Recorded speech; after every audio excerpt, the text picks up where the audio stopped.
Yup, what's good, YouTube? It's your boy, NosaaNation, man. Today we got a new special video, man. How good was Hakeem Olajuwon actually? Now, you guys have wanted me to react to this video, and with that being said, if you guys are new here, hit that like button, comment, subscribe. I only do one take. You know all that, but finish that. Definitely subscribe to the channel, though. You know what I'm saying? Let's get to 4,000, man. 4,000, wow, baby. But with that being boy, I only do one take, bro. But yeah, 4,000, wow, man. Let's get to 4,000 on the channel, man. But with that being said, man, yes, I know I need to, you know, cut my hair and shit. You know what I'm saying? I need to cut my hair a little. You know what I'm saying? But yeah, I'm gonna get that shit fixed real quick. You know what I'm saying? Real soon, boy. But with that being said, let's get straight to the video, though. You know what I'm saying? Yeah.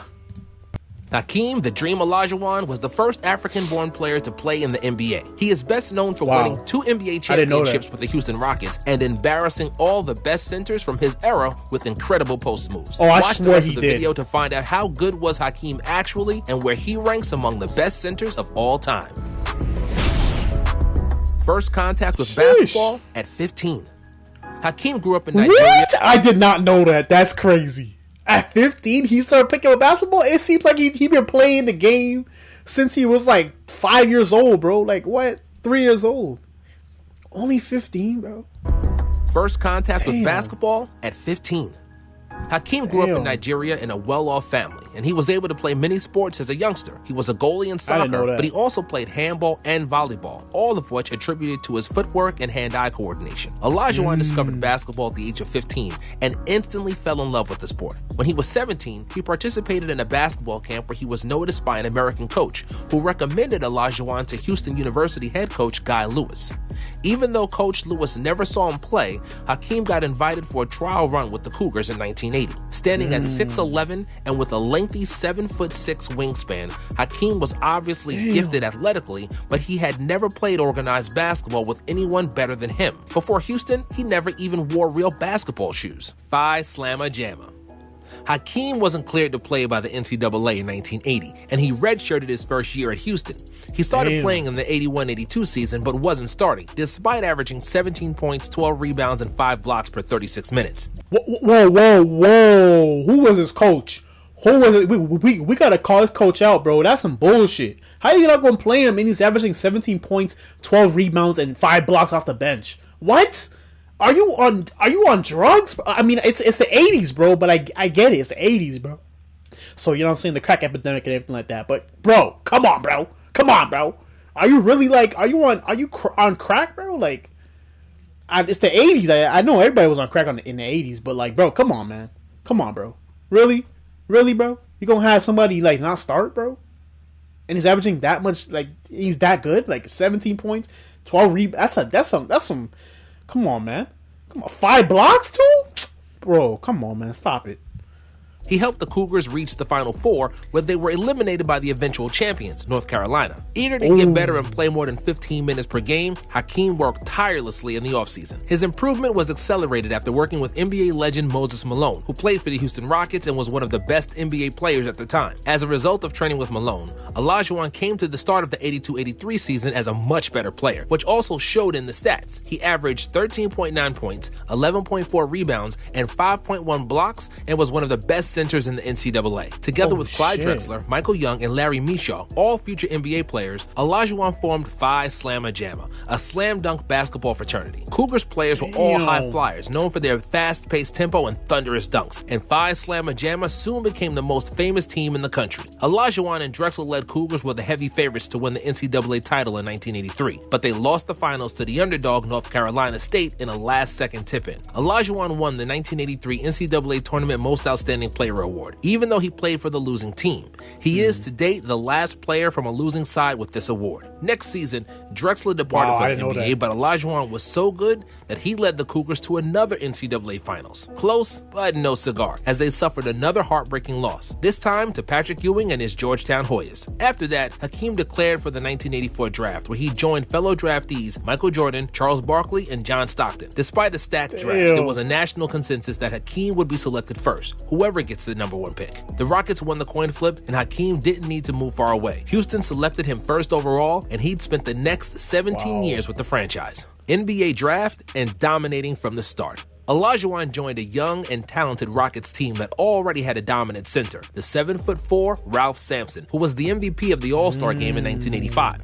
Olajuwon and Sampson were the original Twin Towers and had an advantage over almost any front court. They were Twin Towers before Twin Towers. I got it. Lead. Hakeem was great as a rookie with 20 points, 12 rebounds, and almost 3 blocks on average, and would have been a Rookie of the Year if Michael Jordan wasn't so spectacular. In the next year, Hakeem and Sampson improved and somewhat surprisingly led Houston to the NBA Finals after they beat the favorite LA Lakers in the Western Finals. Olajuwon dominated the team that had Hall of Famers in Magic, Kareem, and James Worthy, averaging 31 points, 11 rebounds, and 4 blocks in 5 games. His play was best described by then Lakers coach Pat Riley. "We tried everything. We guarded him with 4 players. We helped from all sides. He's just a great player." However, the Rockets would lose in the NBA Finals 4-2 to the Celtics, who assembled one of the... To the Celtics? Oh my gosh, bro. Damn, the Celtics were that good. I mean, hey, you still got Larry Bird there and... what? However, the Rockets would lose in the NBA Finals 4-2 to the Celtics, who assembled one of the best teams of all times in 1986. And just when it looked like a new big team had been created in the Western Conference and that Rockets would be a dominant force for years, Ralph Sampson's knees gave out. Sampson was an all-star each year from 1984 to 1987, but injury problems kept piling on, and he was soon traded to Golden State, leaving Hakeem as a lone star on the team. Bad teams and fallout with the Rockets management. NBA teams with one superstar and a bad supporting cast can be mediocre at best, and their ceiling is usually the first round of the playoffs, and that's precisely what happened to the Rockets, who were catapulted from the first round each year from 1988 to 1991. Olajuwon averaged 24 and 14 in that span, led the NBA in rebounds and blocked shots 2 times, but he couldn't do it alone. Bad teammates and stingy management didn't do his talent. You heard what he said. You can't do it alone, bro. It's a team sport, bro. Hence why LeBron James lost all those NBA Finals, bro. He had a bad team, but except for one final series, he did not play. He played like shit. Okay, the 2011 series, that series he played like shit, but the rest of the series he played very good. His team just didn't help him get over the hump. That's just what it was, bro. You know what I'm saying? Justice and his all-star years were all in vain. The team didn't even make the playoffs in 1992, and Hakeem was and MJ without Scottie didn't even get past the first round. Fed up, he publicly insulted the team's management, dissatisfied with the small contract and the inability to bring in quality reinforcements. And when it seemed that the split was the only solution, Hakeem and the Rockets owner somehow managed to patch things up over the course of one long plane ride. The Rockets offered him more money and promised that he'll get more help, and Olajuwon vowed that he would try to improve as well. Just like Michael Jordan, Hakeem was such a good scorer that he never fully developed his passing game. It was literally the only flaw in his game, and until 1992, he averaged just 2.2 assists per game, which almost doubled in the next several years. MVP, Defensive Player of the Year, Finals MVP. Damn. In 1992, the Rockets finally managed to do a good job in the draft when they took Robert Horry, as well as a year later when they brought on Sam Cassell. Together with Kenny Smith, Otis Thorpe, and Vernon Maxwell, the Rockets had the nucleus of a championship team. The dominance that Olajuwon displayed during the 93 through 95 period was a masterclass in how the center position should be played, and is up to par with the best seasons of any player at any position. Hakeem's combination of speed, agility, coordination, and skill were impossible to defend.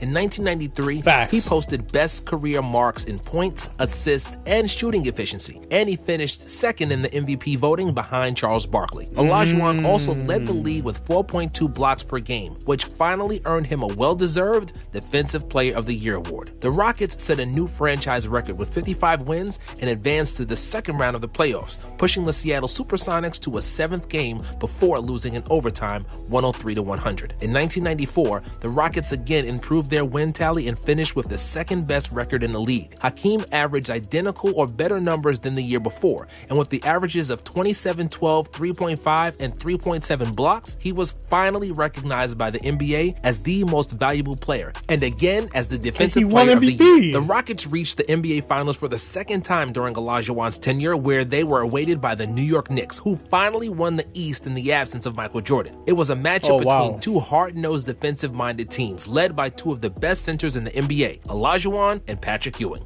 Neither team broke 100 points in the series, which went to the deciding Game 7 after Hakeem blocked a potential championship 3 from John Starks in the final seconds of Game 6. With 25 points, 10 boards, and 7 assists, Hakeem outplayed Ewing in the final game and won the game and the championship for the Rockets, avenging the loss to Ewing in the 1984 NCAA Finals. Ewing averaged over 24 points during the regular season and 23 points during the 94 playoffs, but Hakeem held him to it really sucks that Patrick Ewing was not able to win a championship, bro. That it really sucks, bro. For real, because he was really, really good too. 19 points per game and 36% shooting in the finals, with 4 blocks per contest. Next season, as the defending champions, the Rockets started the season slowly, struggling with injuries and bad form. Then they decided to make a mid-season trade for Portland's Clyde Drexler, Hakeem's former college teammate. In the 1995 playoffs, Houston played 2 extremely close series against Utah and Phoenix, winning both in the final seconds. Then, Hakeem completely dismantled the NBA MVP David Robinson and the Spurs in the West Finals, proving who the real MVP should have been. In the finals against the Orlando Magic and Shaquille O'Neal, the Rockets swept the series in 4. Olajuwon was surrounded by shooters, and the Magic had no solution for Hakeem, who averaged 33, 12, and 5 in the series. Sam Cassell described Houston's game plan from the championship days as follows: "We didn't have many design plays. We just dropped the ball inside to Hakeem. If they didn't double him, it's a basket. If they double, he kicks it out for a three-pointer. And sometimes he scores over a double team."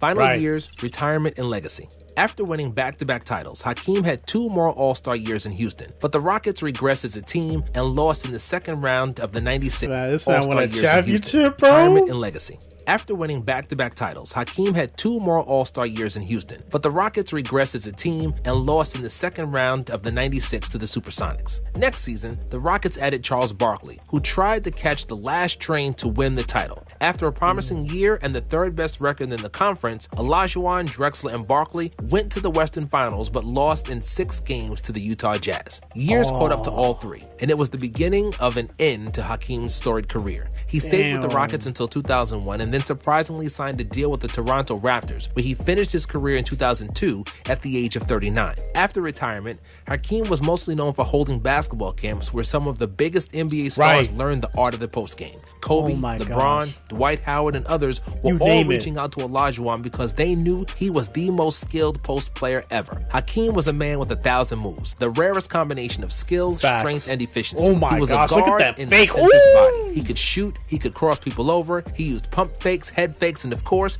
his most famous move, the Dream Shake. Hakeem's game was like his nickname, a dream, and he was basically unguardable one-on-one. In the 90s, he played in the playoffs against some of the best centers ever in their prime. Ewing, Shaq, David Robinson all got outplayed by Dream, and it wasn't even close. And while Kareem had Magic, Shaq played with Kobe and D. Wade, and Robinson had Duncan, Hakeem didn't really have an all-star teammate other than those 2 early seasons with Sampson and the season and a half of an aging Clyde Drexler. 7-time NBA champion Robert Horry said this about Hakeem: "I've played with Duncan, Shaq, and Hakeem in my career, and Hakeem is the best, hands down." When Jordan was asked about who he would put in his all-time starting 5, he said that Hakeem would be his center. And Shaq praised Hakeem because he was the only player he couldn't intimidate. And while he didn't have the strength of O'Neal, length of Kareem, Wilt's stats, or Russell's titles, Olajuwon was the most complete and the best two-way center ever. He's the all-time leader in block shots, top 10 on the all-time scoring list, and the only center among the top 10 in steals. Dream is also one of 4 NBA players that recorded a quadruple-double, a testament to his greatness and versatility. Bill Simmons once wrote, "We'll see the new Michael Jordan before we see the new Hakeem Olajuwon." He was not far from the truth. Wow, man. Wow. Man. 10 most shocking trades in NBA history. Put in the comments down below if you guys want me to react to that video, man. But yeah, man, with that being said, hope you guys enjoyed that reaction and hope you guys enjoyed that video. And also, I just want to let you guys know that I'm saying, thank you for the support and thank you for watching. And with that being said, man, I'm out, man. Peace! Time to go eat.